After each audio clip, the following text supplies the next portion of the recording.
En août dernier, j'ai commencé à publier des shorts. Rapidement, ça a cartonné et mes comptes ont explosé. Pourtant, je vais vous dire une chose qui va vous sembler paradoxale. Vous tous qui regardez cette vidéo derrière votre écran, je vous déconseille fortement de regarder mes shorts. Et je vais vous expliquer pourquoi. 2020, c'est une année qui a marqué un tournant majeur dans l'histoire des réseaux sociaux. Qu'est-ce qui s'est passé en 2020? Explosion de TikTok. Pour la première fois de leur histoire, Google et Facebook se sont vraiment sentis en danger. Et en plus de ça, à cause d'un concurrent chinois. La stratégie de TikTok a été brillante pour deux raisons. Première raison, supprimer la barrière à la création. N'importe quel Jean Célestin peut se filmer en train de danser comme un pingouin dans sa cuisine et dans la foulée publier la vidéo sur TikTok. Parce que tout est mis en œuvre pour rendre le processus extrêmement simple. Selon les stats, c'est 88% des comptes TikTok qui ont déjà publié au moins une vidéo. En comparaison, combien d'utilisateurs YouTube ont publié ne serait-ce qu'une vidéo sur leur chaîne? Très peu. Donc des millions de gens normaux ont commencé à alimenter la plateforme en contenu et surtout on s'est rendu compte que les utilisateurs adoraient regarder des vidéos brutes et spontanées créées par des gens comme eux, ce qui n'existait pas vraiment jusqu'ici. TikTok a commencé à se créer un monopole autour de ce nouveau format court fait maison que les gens adorent consommer mais aussi créer. Deuxième raison, et celle-là elle est sombre, un algorithme conçu pour l'addiction. Prenons l'algorithme de recommandation YouTube. Voilà comment ça fonctionne, de manière extrêmement simplifiée. Tu regardes une vidéo sur la culture de courgettes. L'algo te catégorise comme un fan de courgettes, donc il te bombarde de nouvelles vidéos sur les courgettes. Et aussi sur des sujets similaires du type vivre en autosuffisance. Mais l'algo TikTok, il va encore plus loin. En analysant ton comportement avec des intelligences artificielles, il arrive à mettre sous tes yeux le contenu que tu vas adorer regarder et que tu n'aurais jamais trouvé en cherchant par toi-même. Mais bizarrement, TikTok va aussi te montrer des vidéos un peu nulles, que tu vas swiper en une seconde d'un simple mouvement de l'index. En fait, l'imprévisibilité, c'est un levier d'addiction majeur. Swiper sur TikTok, c'est comme actionner la machine à sous. Tu ne sais jamais ce qui t'attend en ouvrant l'application. Peut-être que tu vas être déçu, ou peut-être au contraire que tu vas toucher le jackpot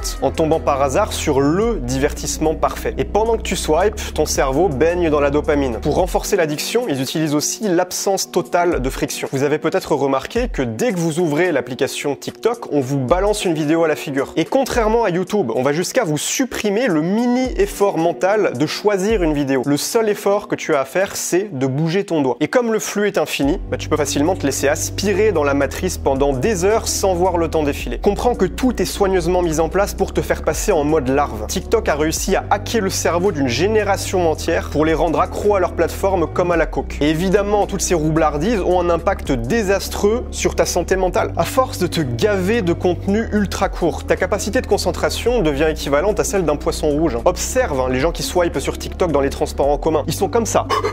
L'attention des viewers est tellement fragile qu'il faut mettre partout des sous-titres qui bougent et des emojis colorés. Et puis aussi, à force de faire baigner ton cerveau dans la dopamine jour après jour, ta force de volonté, elle s'émousse. Tu finis par devenir un zombie, un piloté par les algorithmes, incapable de reprendre le contrôle de son propre destin. Et le pire, c'est que maintenant, tous les géants du web copient le modèle de TikTok. YouTube, Instagram, Facebook, Snapchat, Twitter, ils font tous exactement pareil. La question que vous vous posez peut-être, c'est si ce contenu est tellement toxique, pourquoi est-ce que t'en fais alors? Malgré tout ce que je viens de te dire, du point de vue d'un créateur de contenu, les shorts, c'est une super opportunité. Probablement la meilleure opportunité du moment pour gagner rapidement en visibilité. Quand t'es un entrepreneur du web, il faut aller là où l'attention se trouve. Tu vas pas lancer un blog aujourd'hui juste pour la noblesse du format, alors que ça fait 5 ans que plus personne consulte des blogs. Bon, heureusement, il n'y a pas que les shorts. D'ailleurs, cette année, j'ai décidé de plus me concentrer sur des vidéos longues. Mais mon intérêt personnel dans tout ça, d'un point de vue entrepreneurial, c'est d'aller capter l'attention des gens qui se sont laissés aspirer dans la matrice des shorts et de les sortir de ces plateformes abrutissantes. Parce que mon but final, c'est pas de faire le clown pendant 43 secondes pour gratter des millions de vues sur TikTok, même si c'est possible aujourd'hui de faire de l'argent comme ça. Mais personnellement, je cible une audience de gens mentalement solides, avec un cerveau fonctionnel, capable de se concentrer pendant plus de 5 minutes sans scroller frénétiquement comme un rat de laboratoire en manque de dopamine. C'est parmi ces gens-là que je trouve mes clients. Les millions de vues, fondamentalement, ça m'apporte pas grand-chose. Et c'est la raison pour laquelle je dis clairement dans mes shorts, les gars, barrez-vous. Peut-être que t'es affalé sur ton canapé comme un légume depuis 1 heure à scroller ton feed sans autre but que de te divertir pour faire passer le temps. Et au fond de toi, tu sais que c'est toxique. Tu te barres, tu poses ton tel, tu lèves ton cag du canapé et tu te mets au boulot. Et je sais que je changerai pas les habitudes de ne serait-ce que 1% des viewers. Mais franchement, si j'arrivais à faire sortir ne serait-ce que 2-3 pélos de ce piège sournois, je serais déjà très content. Et vous, là, qui regardez cette vidéo, si vous regardez pas de shorts aujourd'hui, ne commencez jamais, s'il vous plaît. Beaucoup d'entre nous, on a la chance de pas avoir grandi avec ce poison dans les mains. Donc personnellement, je fais très attention à ne pas tomber là-dedans. Sur Instagram, par exemple, j'ai unfollow tout le monde pour ne plus avoir que mes propres vidéos dans ma page d'accueil et pas me laisser distraire. Sur YouTube, j'ai une app qui bloque l'onglet Shorts, je peux pas y aller. Et sur TikTok, bizarrement, j'ai rien mis en place, mais ils arrivent pas à m'avoir, ces chacals. J'arrive à gérer mon compte sans jamais me laisser distraire, va savoir pourquoi. Tout ça pour dire dire, le titre de cette vidéo n'est pas putaclic, ne regardez pas mes shorts, ne regardez pas de shorts tout court. Protégez votre cerveau, c'est votre actif le plus précieux dans ce monde qui s'annonce de plus en plus difficile. Et si plutôt que de consommer passivement du contenu, vous voulez apprendre à en créer, pour partager votre expérience, pour construire une communauté, pour générer des revenus en ligne, je viens de lancer une toute nouvelle chaîne YouTube qui sera justement dédiée à ces sujets. On va parler de création de contenu. Au total, j'ai fait plus de 150 millions de vues, donc je pense avoir quelques trucs à vous apporter. Et puis on parlera de business en ligne et d'argent sans complexe. Je vous mets le lien de cette nouvelle chaîne dans la description